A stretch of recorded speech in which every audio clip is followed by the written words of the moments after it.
Hi my self Lone Shabir. I welcome all of you. जैसा कि आप जानते हैं, कल हमने प्रेजेंट सिंपल के बारे में बात की और आज हम बात करेंगे प्रेजेंट कंटिन्यूस के बारे में। प्रेजेंट कंटिन्यूस किसको कहते हैं, ये कहाँ पे इस्तेमाल होता है और इसका स्ट्रक्चर कैसा है। जैसा कि आप जानते हैं, जो काम हम पिछले आधे घंटे से करते आए हैं और फिर आधा घंटा 10 मिनट और करेंगे, इस काम को हम कहते हैं प्रेजेंट कंटिन्यूस। वो काम जो हम पिछले आधे घंटे से करते आए हैं। मिसाल के तौर पर मैं इस वक्त पढ़ा रहा हूँ, मैं पिछले 10 मिनट से पढ़ा रहा हूँ, मुझे अभी और 10 मिनट पढ़ाना है, तो इस काम को हम कहते हैं प्रेजेंट कंटिन्यूस। तो मैं कहूंगा आई एम टीचिंग।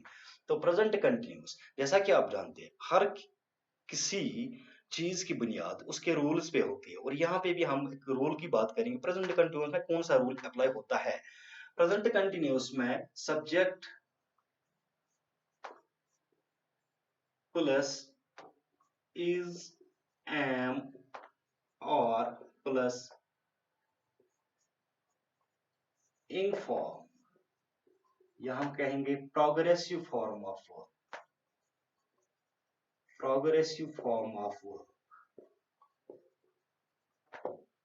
सब्जेक्ट तो हमें पता है, subject first person, second person, third person, इनको हम सब्जेक्ट्स कहते हैं।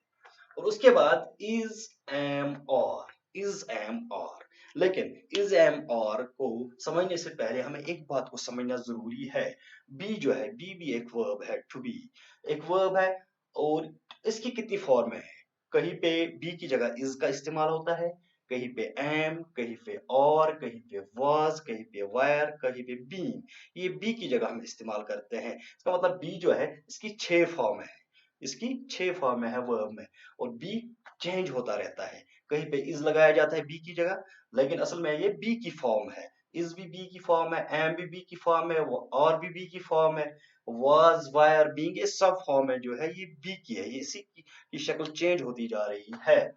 तो यहाँ पे हम देखेंगे कि सब्जेक्ट के बाद बी की कौन सी फॉर्म हमने इस्तेमाल करनी है।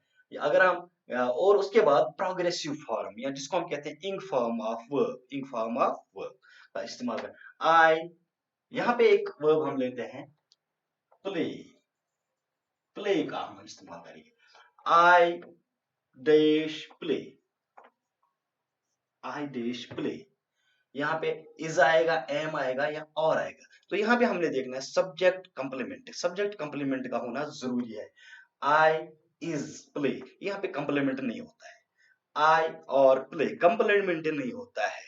और अगर हम कहेंगे आई am playing, I am playing, play हमने लिया था, अब इसको हमने चेंज किया प्रोग्रेसिव फॉर्म में। I am playing we, we am playing, यहाँ पे कंप्लीमेंट नहीं हो रहा है। We are playing, you are playing, you are playing, you are playing, she is playing, they are they are playing. इस तरह से प्रेजेंट सिंपल में हमने पॉजिटिव सेंटेंस को क्रिएट किया, पॉजिटिव सेंटेंस या अफर्मेटिव सेंटेंस को हमने क्रिएट किया।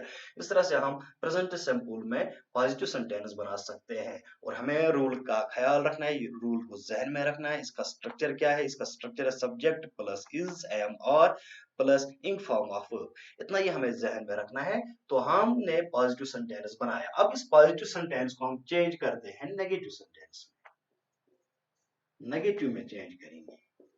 यहाँ पे हमने लिखा था पॉजिटिव में आई एम प्लेइंग, तो नेगेटिव में जब हम जाएंगे हमें सिर्फ नॉट को इंसर्ट करना है। पॉजिटिव मीन्स इकरार, नेगेटिव मीन्स इनकार। तो यहाँ हमने नॉट को इनकार, तो क्या लिखेंगे हम? I am not playing, simply आएगा ये। इसी तरह you are not playing, you are not playing, you are they are we are not playing, she is not playing, they are not playing, she is not playing, she is not playing, they are not playing, they are not playing, we are not playing, we are not playing, you are not playing, you are not playing। इस तरह से अब हमने positive को change किया negative में, तो हमारे पास सेंटेंस बन गई 12। 12 हमने बनाए। कल जो हमने बनाए थे 24 सेंटेंस बनाए, तो आज हमने 12 बनाए। अब इसी को थोड़ा आगे ले जाते हैं। 12 तो हमने यहाँ पे बनाए, पॉजिटिव भी हमने बनाया, नेगेटिव बनाया, और अब हम इसके बाद बनाएंगे इंट्रोगेटिव। इंट्रोगेटिव हम किस तरह बनाएंगे इसका? इंट्रोगेटिव सेंटेंस हम किस तरह बनाएंगे? इंट्रोगेटिव सेंटेंस, तो इंट्रोगेटिव सेंटेंस क्या होगा? सवालिया होगा, हाँ, क्वेश्चन पूछा जाएगा। क्या अभी हम कहते थे मैं खेलता हूँ, मैं खेलता हूँ, मैं खेलता हूँ, क्या मैं खेल रहा हूँ, सॉरी, मैं खेल रहा हूँ। अब हम कहेंगे क्या मैं खेल रहा हूँ, क्या मैं खेल रहा हूँ। तो क्या करेंगे हम? पहले हमने लिखा था आई am playing, I am playing, तो अब क्या करेंगे? तो जब हम इंट्रोगेटिव बनाते हैं तो हमें एक बात को जहन में रखना है, जो हेल्पिंग वर्ब होगा उससे सेंटेंस की बिगिनिंग करनी है, उसके बाद प्रोनाउन लिखना है, उसके बाद वर्ब लिखना है, सिंपल। हेल्पिंग वर्ब कौन सा है? Am I playing, am I playing, note of interrogation,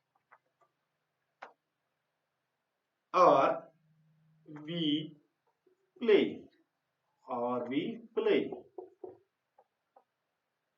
इसके बाद are you, is she playing, is she playing, और they playing। इस तरह से हम इसका इंट्रोगेटिव सेंटेंस बना सकते हैं। और अब हमने इंट्रोगेटिव सेंटेंस इसका बनाया, अब हमने बनाना है इंट्रोगेटिव नेगेटिव, जिसमें क्वेश्चन भी हो और इनकार भी हो। यहाँ पे क्वेश्चन था तो हमें इसका जवाब देना, लेकिन वहां पे क्या है? क्वेश्चन भी है लेकिन इनकार भी है। इंट्रोगेटिव नेगेटिव, इंट्रोगेटिव नेगेटिव किस तरह बनाए? तो यहाँ पे फिर हमने इस बात को जहन में रखना है कि हमने यहाँ पे नॉट को इंसर्ट करना है। सेंटेंस सेम है, सेंटेंस सेम रहेगा, और जो प्रोनाउन है उसके बाद हमारे पास यहाँ, उसके बाद यहाँ पे हमने वर्ब का इस्तेमाल किया है, लेकिन हमने क्या करना है? प्रोनाउन के बाद, प्रोनाउन का प्रोसीडिंग वर्ड होगा वो नॉट होगा, उसके बाद वर्ब होगा। तो हम लिखेंगे am I not playing, am I not playing, or we not playing। इस तरह ये भी आएगा, are you, is she not playing। तो इस तरह से हमने अब इसका इंट्रोगेटिव नेगेटिव भी बनाया। तो ये जो आज का हमारा टॉपिक था प्रेजेंट सिंपल था, प्रेजेंट कंटिन्यूअस था। प्रेजेंट कंटिन्यूअस को जहन बनाने के लिए उसका स्ट्रक्चर जहन में रखना जरूरी है। और स्ट्रक्चर क्या है इसका? सब्जेक्ट प्लस इज एम और प्लस इंग फॉर्म ऑफ वर्ब। ये इज एम और जो है ये बी की फॉर्म में है, और बी की कितनी फॉर्म में है? 6। इज एम और वाज वायर, ये बी की सब फॉर्म में है, तो इनको जहन में रखना जरूरी है। तो आज हमने फिर 24 सेंटेंस बनाए।